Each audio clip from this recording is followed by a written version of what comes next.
मित्रांनो नमस्कार। सध्या आपण दारवा इथे आलेला आहे आणि दारवा या परिसरामध्ये आपण मित्रांनो बघू शकतो की वर्धा यवतमाळ नांदेड रेल्वेचा जो आपला 285 किलोमीटरचा प्रोजेक्ट आहे, तर यामधील आनंदाची बाब आहे कारण की या सगळ्या परिस्थितीमध्ये आता स्लीपर आतरणं मित्रांनो सुरू झालेलं आहे।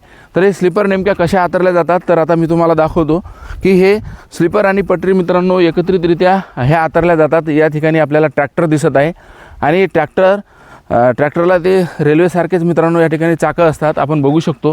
त्यावरती ह्या मित्रांनो ज्या लेअर आपल्या या ठिकाणी ठेवलेल्या आहेत, तर ह्या मोठ्या मोठ्या मशीनच्या द्वारा मित्रांनो त्या याच्यावर ठेवल्या जातात आणि त्यानंतर मग तिथं समोर मित्रांनो त्या आतरल्या जातात। आता या सगळ्या आपल्या 285 किलोमीटरच्या या टप्प्यामध्ये सध्या आपण दारवा ते यवतमाळ या भागामध्ये आहोत।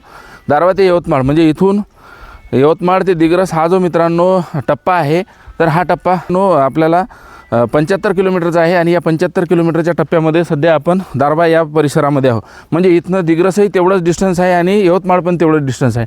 आणि माझ्या या साईडला मित्रांनो तुम्हाला बघू शकतो, आता मी तुम्हाला सध्या दाखवतो की नेमकं हा काम नेमकं कसं चालते आणि या कामातली लाईव्ह सिच्युएशन।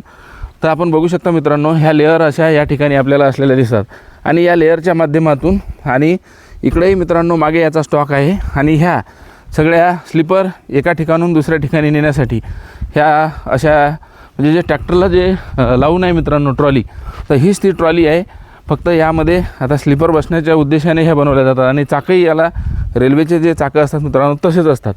आता या सगळ्या सिच्युएशनमध्ये आपण बघू शकता सध्या इकडेही हा स्लीपरचा स्टॉक मित्रांनो आपल्याला असलेला दिसतो आणि या वरच्या साईडला जो आहे तर मोठा आपल्याला या ठिकाणी जो आहे मित्रांनो तिथं मंदिर पण दिसत आहे।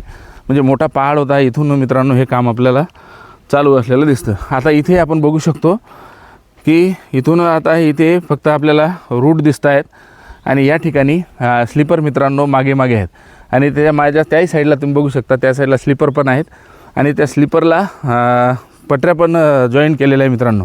हे 872/4 इथलं मित्रांनो हे काम सध्या आपल्याला सुरू असलेलं दिसतं।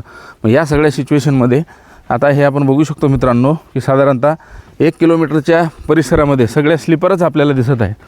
सगळ्या स्लीपर याही साईडला आहे, त्याही साईडला आहे आणि थोडं झूम करून दाखवतो मी, तिथेही आपल्याला मित्रांनो स्लीपर असलेल्या मागे पण दिसत आहे। तर ही सगळी सिच्युएशन आहे मित्रांनो आणि आपण व्हिडिओ नेमके कुठून बघता, आपल्या विभागामध्ये काम सुरू झालं आहे का ते निश्चित मला तुम्ही कमेंट करून सांगा। आणि येत्या काही दिवसातच आपण जे आहे मित्रांनो उमरखेड आणि त्या भागामध्ये पण येणारा उमरखेड हदगाव, तर मित्रांनो आता हे काम आणि या कामाची सिच्युएशन हे आमचे ड्रायव्हर भाऊ सोबत आलेले आहेत, त्या फोनवर बोलत आहे। इकडं मित्रांनो आपण गाडी साईडला लावलेली आहे। तर आता ह्या सगळ्या सिच्युएशनमध्ये मित्रांनो कामाची परिस्थिती अशी आहे, 285 किलोमीटरच्या या टप्प्यामधलं आता आपल्याला काम मित्रांनो या लेवलला असलेलं दिसतं आणि येत्या काही दिवसातच आता हे काम आपलं पूर्णत्वास जाईल। आणि या सगळ्या आता बघू शकता आपण की आता अलाइनमेंटचं काम पूर्ण झाल्यानंतर ह्या पण मित्रांनो आपल्याला दिसत असेल की कामाची सिच्युएशन नेमकी कशी आहे।